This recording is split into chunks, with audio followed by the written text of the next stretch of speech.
കുട്ടിക്കാലം മുതലേ ആനകളോട് വല്ലാത്ത ആഭിമുഖ്യവും സ്നേഹവും ബാബുരാജിനുണ്ടായിരുന്നു. എന്തിലും ഏതിലും ഒരാനയെ കാണുന്ന പ്രകൃതം. ആ വലിപ്പം തൊഴിലിലും നേടി. ഇന്ത്യൻ പോസ്റ്റൽ സർവീസിൽ അങ്ങനെയാണ് കയറി ചെല്ലുന്നത്. എണ്ണമറ്റ തപാൽ ഉരുപ്പടികളുടെയും മണിയോർഡറുകളുടെയും വിരഹതാപങ്ങൾ നിറഞ്ഞ കത്തുകളുടെ വീർപ്പുമുട്ടലുകൾക്കുമിടയിലിരുന്ന് ഇദ്ദേഹം ആനകളെ സ്വപ്നം കണ്ടു. അന്വേഷിച്ചാൽ കണ്ടെത്തും എന്ന ദൈവവചനം പോലെ സ്വന്തം വകുപ്പിലും ബാബുരാജ് ആനയെ കണ്ടെത്തി. എല്ലാ സർക്കാർ വകുപ്പുകളിലും കാണുന്ന കാടുവിഴുങ്ങികളായ വെള്ളാനകളെ ആയിരുന്നില്ല ഇദ്ദേഹം കണ്ടത്. പകരം ഒരു വാചകത്തിൻ്റെ രൂപത്തിലായിരുന്നു ആനയുടെ പ്രവേശം.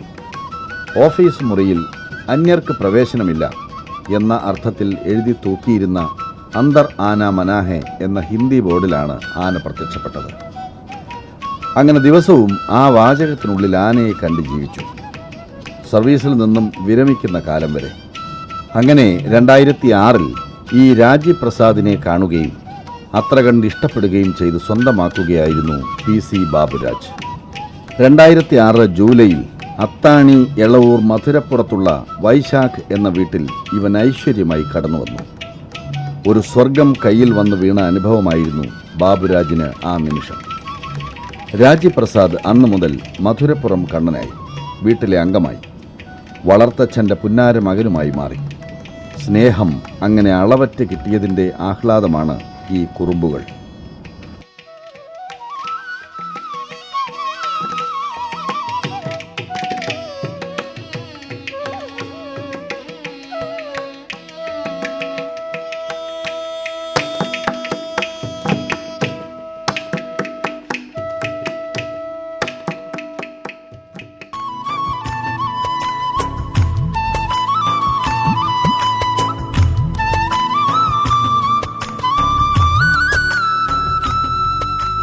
ബാബുരാജ് റിട്ടയർമെൻറ്റിന് ശേഷം ആനയെ വാങ്ങുവാൻ പോകുന്നു എന്നറിഞ്ഞപ്പോൾ ആദ്യം ഇടഞ്ഞത് വീട്ടുകാരത്തിയായിരുന്നു. വീട്ടുകാരത്തി പിണങ്ങിയാൽ അന്നം മുട്ടുമെന്നും അടുക്കള പൂട്ടുമെന്നുമെല്ലാം അറിയാമായിരുന്നിട്ടും ബാബുരാജ് തീരുമാനത്തിൽ ഉറച്ചു തന്നെ നിന്നു. തീരുമാനം അങ്ങനെ മുറുകിയപ്പോൾ ഭാര്യ ആത്മഹത്യാ ഭീഷണി വരെ നടത്തി നോക്കി. ബാബുരാജ് അവിടെ ഒന്നും തെന്നി വീണില്ല. വള്ളം ഉദ്ദേശിച്ച കരയിൽ തന്നെ പിടിച്ചുകെട്ടി. ഇന്ന് കണ്ണനെ വിൽക്കുവാൻ ഉദ്ദേശമുണ്ടോ എന്നന്വേഷിച്ച് ആരെങ്കിലും വന്നാൽ മതി, ആദ്യം ഇല്ല എന്ന മറുപടി നൽകുന്നത് ഈ വീട്ടുകാരത്തിയാണ്. അത്ര കണ്ട് കണ്ണനുമായി ഇവർ അടുത്തു കഴിഞ്ഞു. ഇനി ഒരിക്കലും അകലുവാനാകാത്ത തരത്തിലുള്ള ആത്മബന്ധം. ഒരിക്കൽ ബാബുരാജ് കണ്ണനെ കൊടുക്കുവാൻ ശ്രമിക്കുന്നുണ്ടെന്ന് ചില സൂചനകൾ തോന്നിയപ്പോൾ ഇവർ പണ്ട് ആനയെ വാങ്ങാൻ പോകുന്നെന്നറിഞ്ഞപ്പോൾ ഭർത്താവിനോട് പറഞ്ഞതുപോലെ വീണ്ടും പറഞ്ഞു. ഇത്തവണ ആത്മഹത്യ ചെയ്യുമെന്ന് ഭീഷണി മുഴക്കിയത് ഇവനെ കൊടുക്കുന്നതുമായി ബന്ധപ്പെട്ട കാര്യത്തിനാണെന്ന് മാത്രം. വീട്ടുകാരത്തി ഒരു ദിവസം അടുത്തു വരാതിരുന്നാൽ കണ്ണന് പരിഭവമാണ്. എത്ര ദൂരയാത്ര കഴിഞ്ഞ് വീട്ടിലെത്തുമ്പോഴും അവൻ്റെ ക്ഷീണം ആ മുഖം കാണുമ്പോഴകന്നു പോകും. പിന്നെ അമ്മ അടുത്തു വരണമെന്ന നിർബന്ധമാണ്. അതിനുവേണ്ടി അങ്ങനെ കാത്തു നിൽക്കും. മാത്രമല്ല, കാലിന് സുഖക്കേടുള്ള വീട്ടുകാരത്തിക്ക് സുഗമമായി തൻ്റെ അടുത്തേക്ക് നടന്നു വരാൻ പാകത്തിൽ വഴിയിൽ കിടക്കുന്ന മടലുകളും തീറ്റ സാധനങ്ങളും അവൻ തുമ്പിക്കൈ കൊണ്ട് എടുത്തു മാറ്റും. അടുത്തെത്തിയാൽ പിന്നെ സാവധാനം തുമ്പി കൊണ്ട് പിടിച്ച് കാലിനോട് ചേർത്ത് നിർത്തും. അപ്പോൾ അവനൊരു ഉമ്മ കൊടുക്കണം. ദേഹത്തെ മുറിവുകളിൽ തലോടണം. എന്തെങ്കിലും തിന്നാനും കൊടുക്കണം. ഇതെല്ലാം ഇവൻ്റെ സ്നേഹശീലങ്ങളിൽ പെടുന്നു. ഞാൻ കേരളത്തിലെ ചീഫ് പോസ്റ്റ് മാസ്റ്റർ ജനറലായിട്ട് റിട്ടയർ ചെയ്തതിന് ശേഷം 2003 റിട്ടയർ ചെയ്തതിന് ശേഷമാണ് 2006 ഈ ആനയെ കൊല്ലത്തുള്ള ശ്രീമാൻ ഓമനക്കുട്ടൻ പിള്ളയുടെ കയ്യിൽ നിന്നും വാങ്ങുന്നത്. ഇപ്പോൾ 4 വർഷവും 5 മാസവുമായി.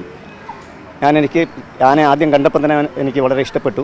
അവൻ്റെ ലക്ഷണവും 18 നഖങ്ങളും തലക്കുന്നിയും വായുകുംഭവും ഒക്കെ കൂടെ കണ്ടു കഴിഞ്ഞിട്ടാണ് ശരിക്ക് ഈ ആനയോട് എനിക്ക് പ്രത്യേകിച്ചൊരു താല്പര്യം തോന്നിയത്. ആദ്യമായിട്ടാണ് ആനയെ വളർത്തുന്നത്. എനിക്ക് ശരിക്കും പറഞ്ഞിട്ടുണ്ടെങ്കിൽ എനിക്ക് സ്വന്തമായിട്ട് മക്കളില്ല. പക്ഷേ എൻ്റെ അനിയത്തിയുടെ മക്കളാണ് എൻ്റെ കൂടെ ഉള്ളത്. അതിൻ്റെ കൂടെ ഒരു 3ാമത്തെ മകനായിട്ടാണ് ഇവനെ ഞങ്ങൾ വളർത്തുന്നത്. അത്രയും കാര്യമായിട്ട് എൻ്റെ കൊച്ചുമോൻ പോലും 9 മാസം തൊട്ട് ഇവൻ്റെ അടുത്ത് ആനക്കാർ പോലും ഇല്ലെങ്കിൽ പോലും അവൻ സ്വന്തമായിട്ട് അവൻ കയറി ചെല്ലുവാനായിട്ട് എടുത്ത് ആരെയും ഉപദ്രവിക്കാറില്ല. സ്ത്രീകളെയും കുട്ടികളെയും അവന് ഭയങ്കര ഇഷ്ടമാണ്. പിന്നെ എപ്പോഴും അവന് ചെല്ലുമ്പോഴത്തേക്ക് എന്തെങ്കിലും കഴിക്കാൻ ഒരു കപ്പലണ്ടി മിഠായെങ്കിലും കൊണ്ടു ചെല്ലണമെന്നുള്ള നിർബന്ധമുള്ള കാര്യമാണ്. ബാഗിൽ എന്തുണ്ടെന്ന് അവനിങ്ങനെ പിടിച്ച് എപ്പോഴും ഇങ്ങനെ ഞെക്കി നോക്കും. എന്നെ കണ്ടു കഴിഞ്ഞാൽ ആരും കാണാതെ വഴക്ക് പറയുമെന്ന് വെച്ചിട്ട് തുമ്പിക്കൈ രഹസ്യമായിട്ട് ഇങ്ങനെ കാണിച്ചിട്ട് എന്തെങ്കിലും ചോദിക്കും ഇങ്ങനെ. അങ്ങനെയാണ് അവൻ്റെ സ്വഭാവം. വളരെ ഡൊസൈലാണ്, ശാന്തശീലനാണ്. ഇതുവരെ ഒരു കുഞ്ഞിനെയും ഇതുവരെ നോവിച്ചിട്ടില്ല, ഒരു പ്രാണിയെയും അവൻ നോവിച്ചിട്ടുമില്ല. അതിൻ്റെ ശാന്ത സ്വഭാവം അതാണ്.